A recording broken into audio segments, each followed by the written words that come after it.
My name is Sev Henry Carter. I am a 68 years old, and until a few months ago, I believed I had already lived through the hardest days a father could ever face.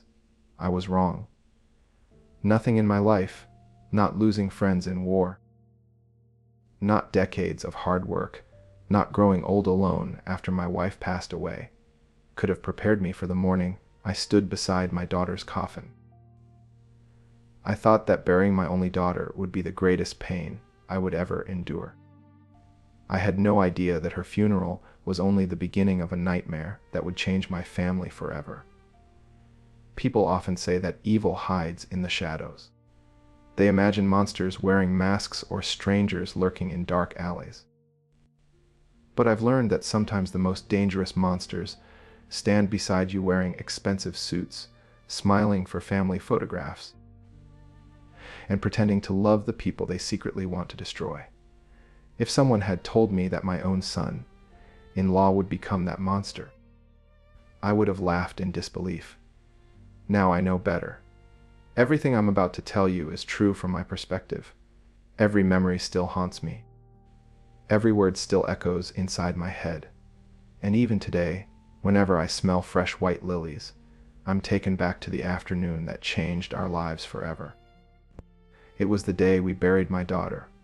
Emily Carter Mercer was only 35 years old. She was intelligent, compassionate, and fiercely devoted to her 3 little girls. No matter how difficult life became, Emily always found a way to smile for her daughters. She worked tirelessly, volunteered at their school whenever she could, and somehow managed to make every birthday, every Christmas, and every ordinary weekend feel magical. To Sophie, Madison, and Lily, she wasn't just their mother. She was their entire world. To me, she was still the little girl who used to run across our backyard wearing muddy sneakers and carrying wildflowers she'd picked for her mother. A father never stops seeing his daughter that way. The doctors claimed Emily had suffered from sudden heart failure. According to the official reports, her condition had worsened rapidly over the previous several months. Specialists tried different medications. Multiple hospital visits produced few answers. Finally, one terrible night, her heart simply stopped. At least, that was the story everyone believed, including me, at the time. The funeral took place on a gray afternoon in Maui, where Emily and her family had been living for several years. More than 200 people came. Friends, neighbors, teachers from Sophie's middle school, parents from Madison's soccer team, families Lily had met at kindergarten, business associates, church members, even people Emily had helped years earlier traveled long distances just to pay their respects. Rows of white chairs stretched across the cemetery lawn beneath enormous palm trees that swayed gently in the ocean breeze. Fresh white lilies surrounded the polished oak coffin.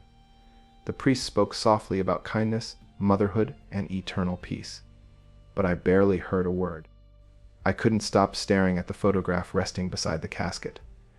Emily was smiling in that picture. It wasn't a posed smile. It was real. The kind of smile that reached her eyes. The kind of smile that made everyone around her feel safe. How could someone so full of life disappear so quickly? Beside me stood my 3 granddaughters. 12-year-old Sophie held her mother's framed photograph so tightly that I worried the glass might shatter. Madison, only 9, stared silently at the freshly dug grave, her cheeks soaked with tears she never bothered to wipe away. Little Lily, just 6 years old, wrapped both arms around my waist and refused to let go. Every few minutes she whispered the same heartbreaking question. When is Mommy coming home? No answer could ever satisfy a child who wasn't old enough to understand death. Each time, I simply kissed the top of her head and held her a little tighter. I silently promised my daughter that I would protect her girls. At that moment, I believed their greatest challenge would be learning to live without their mother. I had no idea another tragedy was waiting just a few feet away. Across the grave stood Daniel Mercer, Emily's husband, the girl's father, my son-in-law. He looked perfect. His charcoal gray designer suit fit like it had been tailored that morning. His polished leather shoes reflected the afternoon light despite the muddy ground. A luxury watch peeked out beneath the sleeve of his jacket. Not a wrinkle touched his clothes. Not a single tear touched his face. Most grieving husbands struggle to stand during their wife's funeral. Daniel looked like a businessman attending an afternoon meeting. His expression never changed. His breathing remained calm. His posture was flawless. Several times during the ceremony, I noticed him checking his phone. Once, the screen lit up, he looked down, read a message, and smiled. It wasn't a nervous smile. It wasn't an emotional reaction. It was the small, satisfied smile of someone reading good news. At first, I convinced myself I had imagined it. Surely no husband would smile during his wife's funeral. Surely grief affected everyone differently. I wanted to believe that, because the alternative was too horrifying. When the priest finished speaking, family members stepped forward one by one to place white roses on Emily's coffin. I placed mine carefully. "I love you, sweetheart," I whispered. "I'm so sorry I couldn't save you." My voice broke before I could say anything else. The cemetery workers slowly lowered the coffin into the earth. The sound of ropes tightening echoed through the silent crowd. Then came the first handful of soil. It landed softly on the wooden lid below. For some reason, that sound hurt more than anything else, because it made everything real. Emily wasn't coming back. People hugged one another. Some cried openly. Others stood quietly, unable to find the right words. The girls stayed close beside me. I thought Daniel would gather his daughters into his arms. I thought he would comfort them, tell them everything would somehow be okay. Instead, he waited until the final prayer ended. Then he cleared his throat, loudly. So, the single word cut through the silence like broken glass. More than 200 mourners turned toward him. He slipped both hands into his coat pockets and looked directly at me. "Henry," he said casually, "I'll have the girls' belongings delivered to your house this weekend." For a moment, I honestly thought I had misunderstood him. I blinked. "I'm sorry," he sighed impatiently. "You heard me." He glanced toward Sophie, Madison, and Lily as though they were discussing boxes of unwanted furniture, instead of his own children. They'll be living with you now." The cemetery became completely silent. I stared at him. "What are you talking about?" Daniel shrugged. "Emily's gone. My life has to move forward." I felt my heartbeat begin to quicken. "Daniel, these girls need their father." He laughed softly. "They'll survive." Then he said the sentence that I will remember until the day I die. "My fiancée isn't interested in raising 3 children who aren't hers." A collective gasp swept through the crowd. Several relatives looked at one another in complete disbelief. Someone dropped a bouquet. The priest lowered his eyes. I felt every muscle in my body tighten. "Fiancée," I whispered. Daniel nodded without the slightest hint of shame. "We've been together for a while." He glanced toward the cemetery entrance, as though someone were waiting for him. "I'm starting a new chapter." I could barely breathe. "My daughter has been buried for less than an hour, I know. And you're already talking about another woman." He looked annoyed. "As I said, my life goes on." I searched his face desperately for some sign that this was a cruel joke, some indication that grief had temporarily clouded his judgment. There was nothing, only impatience, only cold calculation, only a man eager to erase every trace of the family he'd built. Then he looked directly at his daughters. "If Grandpa wants you, you're his responsibility now." The words echoed through the cemetery like thunder. "If Grandpa wants you, you're his responsibility now." For a few seconds, nobody moved, nobody spoke. More than 200 mourners simply stared at Daniel Mercer, as if they couldn't believe what they had just heard. Then my cousin Rebecca finally broke the silence. "Daniel, please tell me you don't actually mean that." He looked at her with complete indifference. I've already made my decision. Rebecca's face turned pale. But they're your daughters. They're also a full-time responsibility, he answered coldly. I'm only 38 years old. I still have my whole life ahead of me. Several people gasped. One elderly woman quietly began crying again. I felt my hands shaking with anger. I stepped closer until I was standing only a few feet away from him. You buried your wife less than an hour ago. I know. And you're already abandoning your children. Daniel sighed dramatically, as though I were being unreasonable. Henry, let's be realistic. My company is growing. I travel constantly. My new relationship is serious. I can't spend the next 15 years raising 3 girls by myself. I stared at him in disbelief. You won't be raising them by yourself. You have family. You have money. You have every resource a father could ask for. He shrugged. I don't have the desire. Those 6 words pierced my heart more deeply than anything else he had said. Not because they were cruel.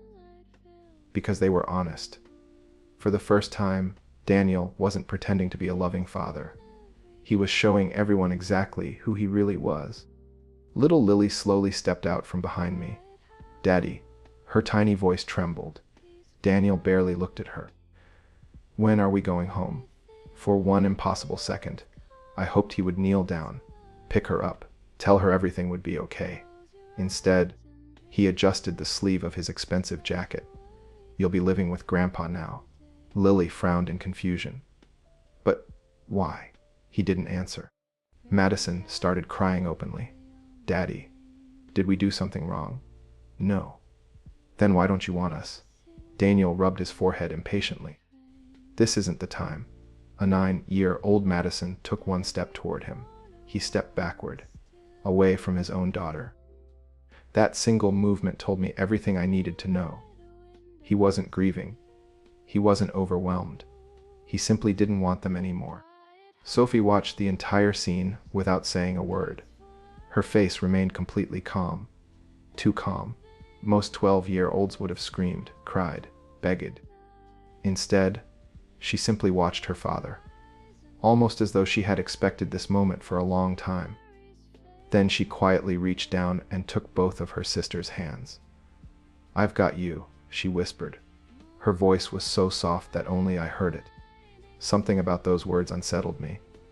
Children shouldn't sound that prepared. I looked back at Daniel. You'll regret this. He laughed. No, Henry. I'm finally getting my freedom back. His phone buzzed again. He glanced toward the cemetery entrance. A white luxury van had just pulled up outside the gates. Behind the windshield sat a young blonde woman wearing oversized sunglasses. She smiled the moment Daniel looked at her. He smiled back. My stomach turned. So that's her, I said quietly. Daniel didn't deny it. He simply nodded. Vanessa, my fiancée. Less than 1 hour after burying his wife, he proudly introduced the woman replacing her. Several mourners turned away in disgust. Even the priest quietly walked toward another family, unable to watch any longer. Daniel looked at his daughters one final time, not with love, not with sadness, only with impatience. I'll have your clothes delivered. Then he looked at me. The house keys will arrive with my attorney. I've already changed the security codes. I frowned. What security codes? The estate belongs to me now. Emily's house. The home where my granddaughters had grown up. He had already locked them out. Madison burst into tears. Our toys are still there. Our puppy. My school books. Daniel shrugged. They're just things. Before any of us could respond, he turned around and walked away. Lily suddenly broke free from Sophie's hand. Daddy! She ran after him as fast as her little legs could carry her. Please don't leave! Every person in the cemetery watched in stunned silence. Daniel stopped walking. For one hopeful second, I thought he had changed his mind. Instead, he slowly removed Lily's tiny hands from around his leg, without hugging her, without kissing her forehead, without saying, I love you. He gently pushed her back toward me. Huh. You'll be fine. Those were the last words he spoke to his youngest daughter. Then he climbed into the waiting van. Vanessa leaned across the seat and kissed him before the door had even closed. The vehicle pulled away. Daniel never looked back. Not once. I knelt beside Lily and wrapped both arms around her trembling body. She sobbed so hard that she could barely breathe. Grandpa, why doesn't Daddy love us anymore? No grandfather should ever have to answer that question. I couldn't. Instead, I held all three girls as tightly as I could while the cemetery slowly emptied around us. That afternoon, I brought my granddaughters home. Not to Emily's beautiful house. Not to the life they had always known. To my small two-bedroom home where I had lived alone since my wife passed away years earlier. The girls carried almost nothing. A few backpacks. One small suitcase. Their mother's framed photograph. And memories that no child should ever have to carry. I did my best to make the evening feel normal. I warmed chicken soup, made grilled cheese sandwiches, found extra blankets. Lily refused to eat. Madison pushed her food around the bowl without taking more than 2 bites. Only Sophie quietly thanked me before helping wash the dishes. She acted less like a 12-year-old child and more like an exhausted adult. That frightened me. After dinner, I tucked Lily into bed. She clutched one of Emily's sweaters against her chest. "It still smells like Mommy," she whispered. I kissed her forehead. "Toe, it always will in your heart." Within minutes, she cried herself to sleep. Madison fell asleep next. Tears still stained her cheeks. The house finally became quiet, or at least, I thought it had. Around 3 o'clock in the morning, I sat alone in the kitchen with a cup of coffee that had long gone cold. Sleep was impossible. My daughter was gone. My granddaughters had been abandoned. And the man responsible was probably celebrating with another woman. Then I heard soft footsteps. I looked toward the hallway. Sophie stood there wearing oversized pajamas. She wasn't crying. She wasn't frightened. She looked determined. She slowly walked into the kitchen, carrying a small purple velvet bag pressed tightly against her chest. "Grandpa." I smiled gently. "You can't sleep either." She shook her head. "No." She sat across from me at the kitchen table. For several long seconds, she simply stared at the little bag in her hands. Finally, she looked up. Her blue eyes met mine. What she said next made every drop of blood leave my body. "Mom didn't die because she was sick." I froze. Every sound inside the house disappeared. What did you just say?" Sophie carefully placed the purple velvet bag on the table between us. Her hands trembled as she untied the faded ribbon. Inside were 3 ordinary-looking objects: an old smartphone, a worn leather notebook, and a silver USB flash drive. She swallowed hard before speaking again. "A week before Mom died. She hid these under the loose floorboards in her bedroom." I stared at the items, unable to speak. She made me promise something. "What promise?" Sophie took a shaky breath. "If anything ever happened to her, I had to give these to someone who still loved her." She reached across the table and gently pushed the notebook toward me. She said, "You would know what to do." At that moment, I had no idea that I wasn't holding my daughter's memories.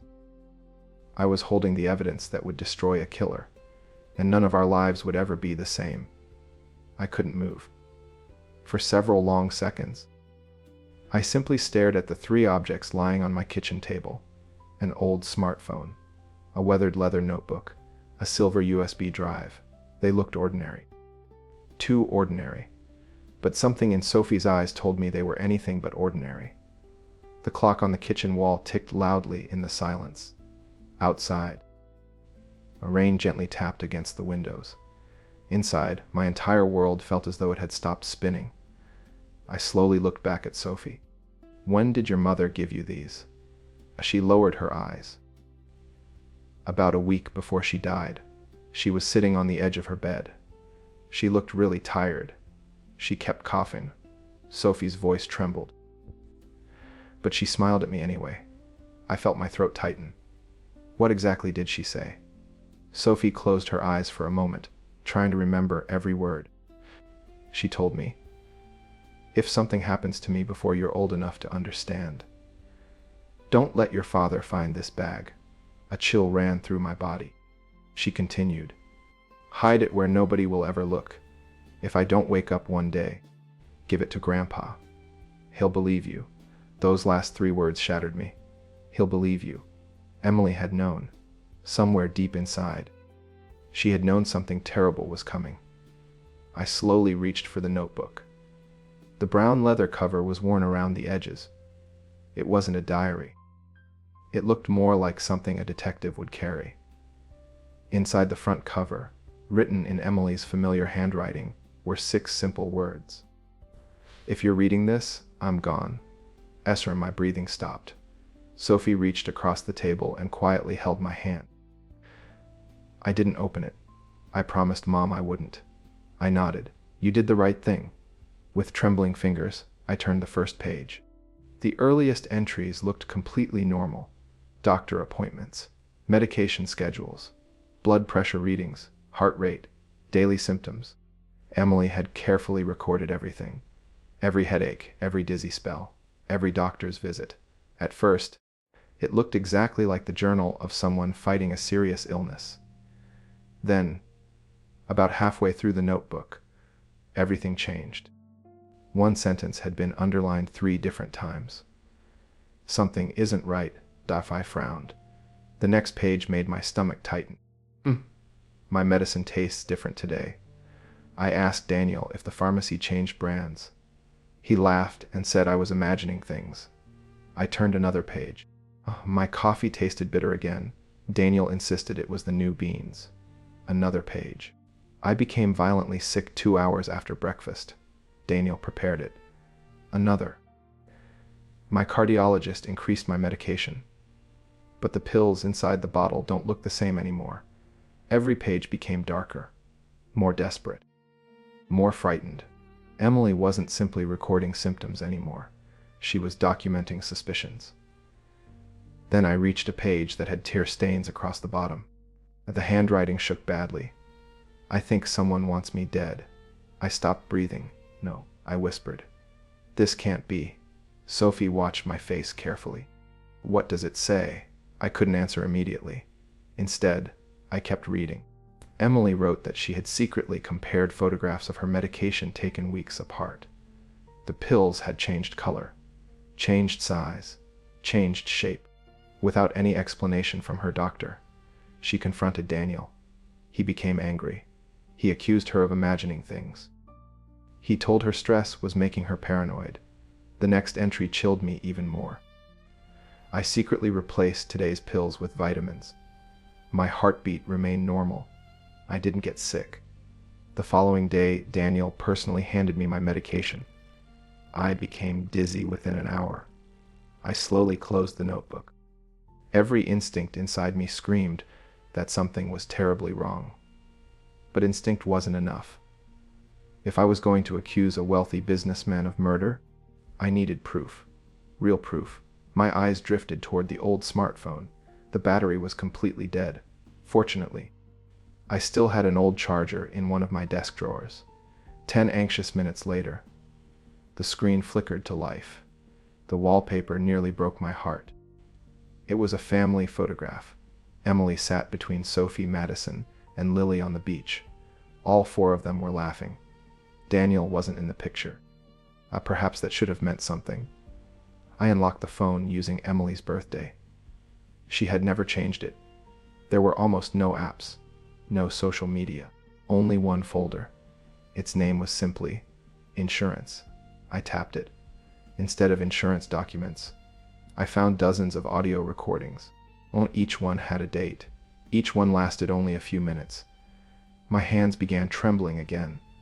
I pressed play on the earliest recording. Emily's voice filled the kitchen. "If anyone is listening to this, I'm recording because I don't know who I can trust anymore." She sounded exhausted, scared. "I think Daniel is changing my medication. I don't have proof yet, But if something happens to me, please don't ignore this." The recording ended. Silence returned. Neither Sophie nor I spoke. I opened another file. Emily whispered into the phone. "I hit another camera today. If I'm wrong, I'll delete everything. But if I'm right, my daughters deserve the truth." Another recording. "I caught Daniel searching my desk. He thought I was asleep." Another. "He asked whether my life insurance was still active." Another. "He became furious when my latest blood test showed improvement. I could barely breathe." Every recording painted the same horrifying picture. Emily wasn't imagining things. She had been quietly gathering evidence for months. But there was still one item left: the USB drive. I walked into my office and inserted it into my laptop. Only one video file appeared. No title, no description, only a date: 3 weeks before Emily died. I hesitated, then clicked play. The screen remained black. For several seconds, only voices could be heard. A man laughed softly. I recognized him immediately. Daniel. Then another voice. A woman. Young, confident. Vanessa. The same woman I'd seen waiting outside the cemetery.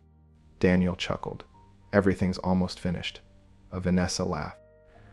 "Are you sure nobody suspects anything?" "No. The doctors think it's natural heart failure." My heartbeat pounded inside my ears. Vanessa asked quietly, "And the insurance?" Daniel laughed again. $2 million. Natural death. No investigation. I gripped the edge of my desk. Every muscle in my body became rigid. Then came the sentence that destroyed every remaining doubt. "The poison is working faster than I expected." I froze. Vanessa sounded nervous. "What about the girls?" Daniel answered without hesitation. "I'll dump them with the old man. If he refuses, they can go into foster care. They're not my problem anymore." The room became completely silent. I couldn't hear the rain. I couldn't hear the clock. I couldn't even hear my own breathing. All I could hear was Daniel's voice. Calm, confident, completely without remorse. My daughter hadn't simply died. She had been murdered. Not by a stranger. Not during a robbery. Not by some unknown criminal. She had been murdered by the man she married, the father of her children. The man who had stood beside her coffin pretending to grieve. I slowly removed the USB drive from my computer. My hands were shaking so violently I almost dropped it. Sophie stood quietly in the doorway. She looked at me with frightened eyes. "Grandpa." I turned toward her. Tears blurred my vision. She already knew the answer before I spoke. I knelt in front of her, wrapped my arms around her, and whispered the words that changed both of our lives forever. "Your mother wasn't sick. Your mother was trying to save you." For the first time since the funeral, Sophie finally cried. She buried her face against my shoulder as years of fear, confusion, and heartbreak poured out all at once. I held her tightly, but inside, something else was growing. Not grief, not sadness, resolve. Daniel Mercer believed he had won. He believed Emily's voice had been buried with her. He believed her children were helpless. He believed an old man was too broken to fight back. He had underestimated every member of our family, especially me. That night, as dawn slowly appeared outside my kitchen window, I locked the notebook, the phone, and the USB drive inside my fireproof safe. Then I picked up my cell phone. There was only one person I trusted enough to make the next call. A man I hadn't spoken to in almost 10 years. His name was Michael Grant, and before the sun finished rising, I was about to start a war that Daniel Mercer would never see coming. The sun had barely risen when I picked up my phone. For several minutes, I simply stared at the contact list. There was only one person I trusted enough to call: Michael Grant. We had met more than 40 years earlier while serving together in the military. Over the decades, our paths had gone in different directions. I became a high school history teacher before retiring, while Michael dedicated his life to the justice system. If anyone would know what to do with the evidence Emily had left behind, it was him. Then the phone rang twice. Then I heard a familiar voice. "Henry." "It's barely 6 in the morning." "I know." Something in my voice immediately caught his attention. "What's happened?" I closed my eyes. "My daughter didn't die naturally." Silence filled the line. "I have documents, recordings, and a notebook she left behind. I need you to look at everything." Michael didn't interrupt. When I finished explaining, he spoke only one sentence. "Don't show the evidence to anyone else." "I won't. I'm coming." Less than 4 hours later, Michael sat across from me at my dining room table. He carefully examined Emily's notebook first. He read every page without speaking. Then he listened to every recording. Finally, he watched the video from the USB drive. When the screen went dark, he slowly removed his glasses. "This changes everything," he said quietly. I looked at him. "Do you believe her?" He nodded without hesitation. "One. I believe Emily knew something was terribly wrong." He carefully organized every piece of evidence into separate folders. "But believing something isn't enough." "I know. We need to make sure every piece of evidence is properly examined." He looked directly into my eyes. "Henry, whatever happens next, you must stay patient." Patience. That wasn't the word I wanted to hear. I wanted justice. I wanted answers. I wanted Daniel to face the consequences of what he had done. But Michael was right. If we acted too quickly, emotions could overpower the truth. The next several weeks became the longest of my life. While professionals carefully reviewed the materials Emily had left behind, I focused on the only 3 people who mattered most: Sophie, Madison, and Lily. The girls slowly began adjusting to life in my little house. Every morning, I made breakfast before driving them to school. Every afternoon, we completed homework together around the kitchen table. Every evening, we shared dinner as a family. Some nights were peaceful. Others were much harder. Lily often woke from nightmares calling for her mother. Madison stopped talking during school for several days. Her teachers worried she had become withdrawn. Sophie tried to stay strong for everyone. Too strong. She smiled whenever her sisters looked at her. But late at night, I often found her sitting quietly on the back porch, staring into the stars. One evening I sat beside her. "You don't always have to be the brave one." She kept looking at the sky. "If I fall apart, they will too." I gently placed my hand over hers. "No, they're following your example. And your example doesn't have to be perfect." For the first time since Emily's funeral, Sophie leaned against my shoulder. She finally allowed herself to be 12 years old again. A month later, family court approved my emergency request for temporary custody of the girls. Daniel didn't appear in person. His attorney handled everything. There was no argument, no fight, no attempt to bring his daughters home. It was as if he had already erased them from his life. When the hearing ended, Sophie quietly slipped her hand into mine. "Does this mean we're staying together?" I smiled. "It means you'll always have a home." She nodded. I knew Mom was right. I looked at her. "What do you mean?" "She always said, if anything happened, Grandpa would never leave us." I had to look away before she saw the tears in my eyes. Life slowly settled into a new routine. Lily laughed again. Madison started painting colorful flowers that reminded us of Emily's garden. Sophie joined her school's debate club. Watching them heal gave me strength. But every night, after they had gone to bed, I remembered why we had begun this journey. Emily deserved justice. One afternoon Michael returned. His expression was serious, but there was hope in his eyes. "We've finished reviewing everything." I stood immediately, and the materials Emily preserved had become a significant part of a much larger picture. He placed several folders on the table. The recordings, notebook, and digital files have all been carefully preserved. He paused. "There is now enough evidence for the authorities to move forward through the legal process." I slowly sat back down. After months of grief, months of uncertainty, there was finally hope. What happens now? Michael folded his hands. Now we let the justice system do its job. I nodded. I trust you. A few days later, I noticed something online. Daniel had posted photographs announcing his engagement. He stood beside Vanessa wearing a bright smile. The caption read "a new beginning. A beautiful future." Hundreds of congratulatory comments appeared beneath the post. People who knew nothing about Emily's final months wished them happiness. I quietly closed the screen. Not because I believed they deserved happiness. Because I knew appearances never told the whole story. Eventually, the truth has a way of finding the light. That evening, Sophie walked into the living room, carrying one of Emily's old photo albums. She placed it beside me. Can we look at these together? For nearly 2 hours, we laughed through old family vacations, birthday parties, camping trips, and Christmas mornings. The girls smiled more that night than they had in months. As I watched them, I realized something important. Justice wasn't only about holding someone accountable. It was also about protecting the future Emily had sacrificed everything to preserve.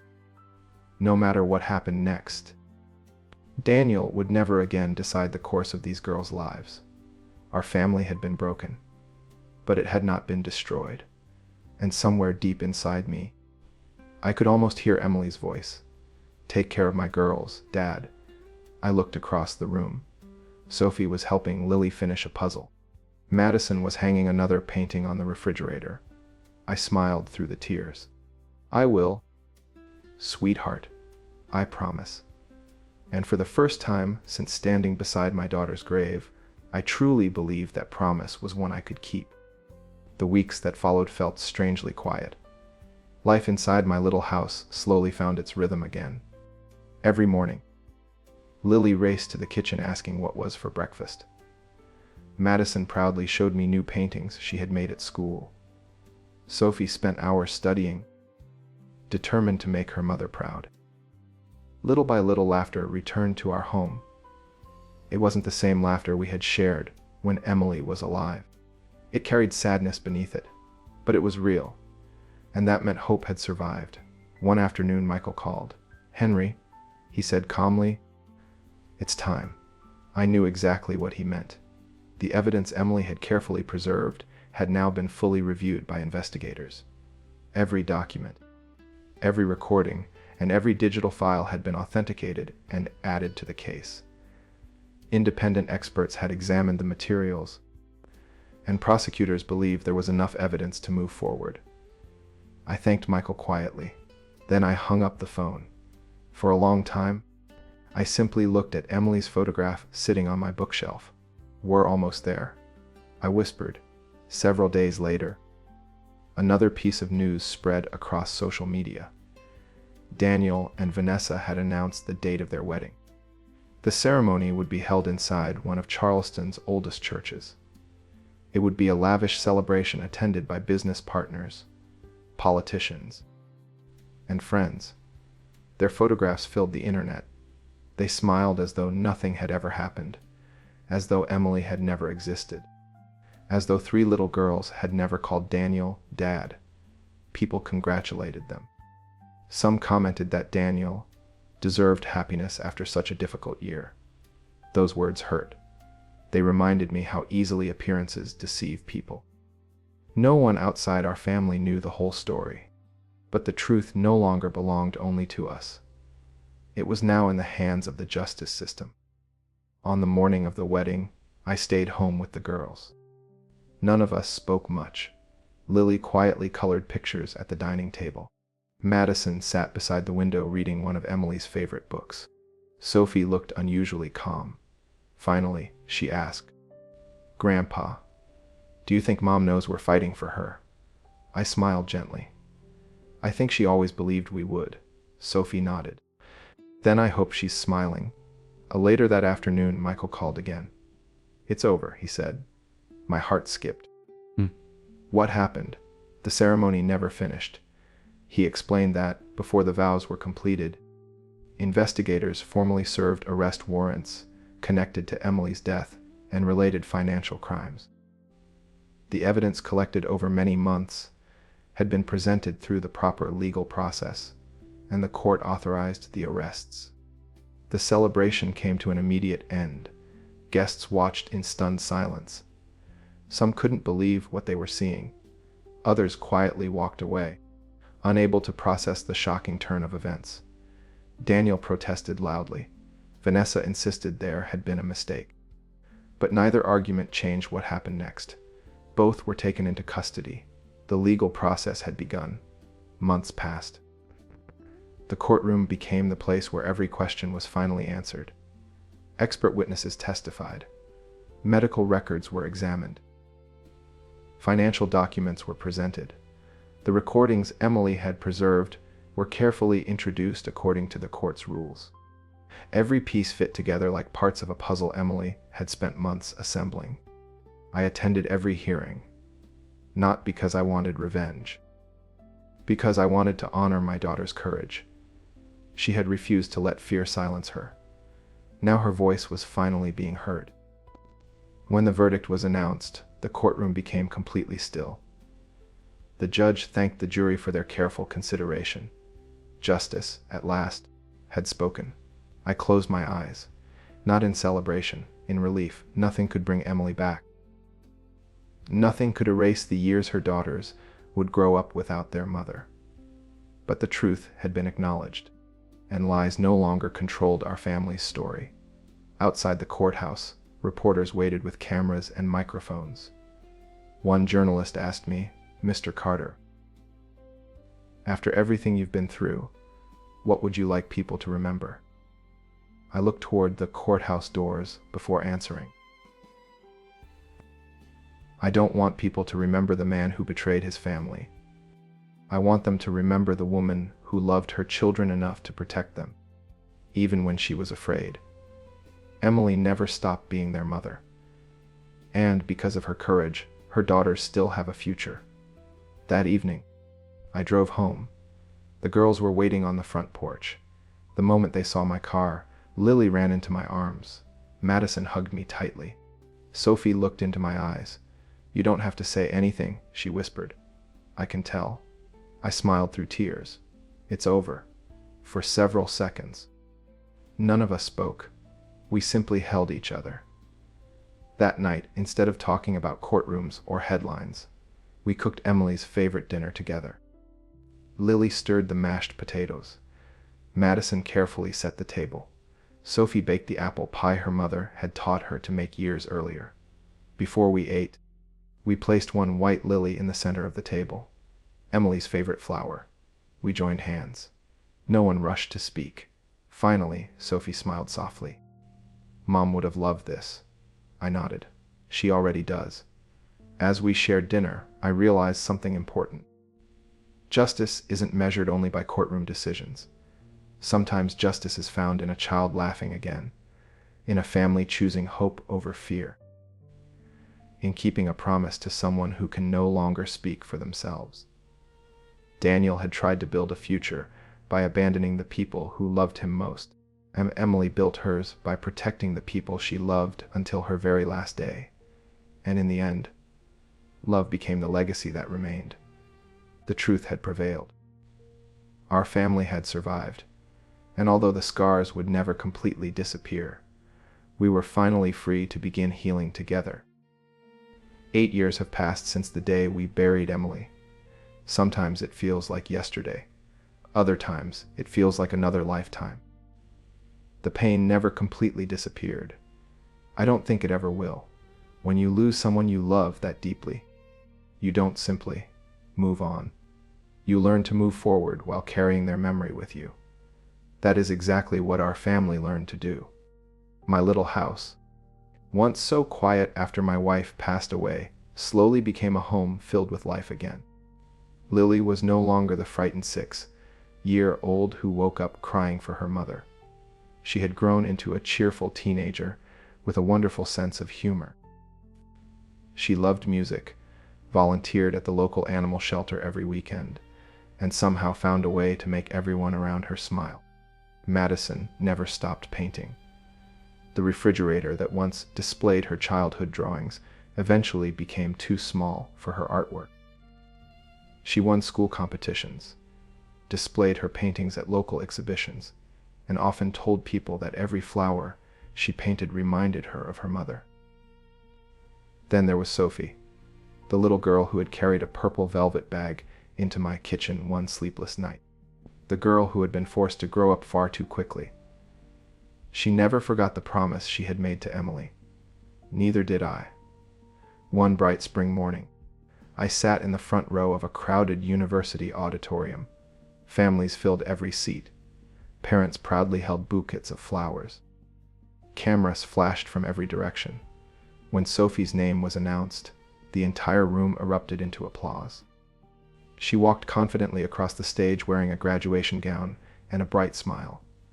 As she accepted her diploma, she looked toward me. Our eyes met. She placed one hand over her heart and silently mouthed 4 simple words.